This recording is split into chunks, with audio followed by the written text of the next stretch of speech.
the longest lived people had high cholesterol levels. And isn't that funny? It is one of the most consistent themes of longevity research that the longest lived people have higher cholesterol. And yet we live in a world that hates cholesterol. And the moment cholesterol goes up, we put them on a cholesterol lowering medication. We could be doing the perfectly wrong thing to help these people live longer. They found that some of the longest living humans had high cholesterol levels. That's right. That's what the Sweden study found, for example. Some of the most consistent themes, they had good glucose control and high cholesterol. It is a molecule of life. Mitochondria, for example. Mitochondria have to have a cholesterol molecule in them in order to work. All sex hormones are built on cholesterol. It's no surprise if someone takes a cholesterol-lowering medication, their sex hormones go down. But there's good and bad cholesterol, right?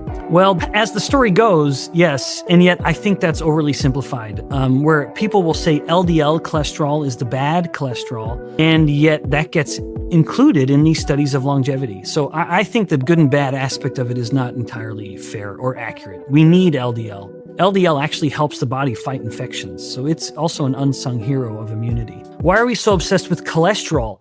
Why not triglycerides, which is another lipid that can be measured that is far more predictive of who's going to have a heart attack or not? And I think it's because we have chosen markers in modern medicine that we have well-designed drugs. So it's a really, really good way to sell a lot of drugs.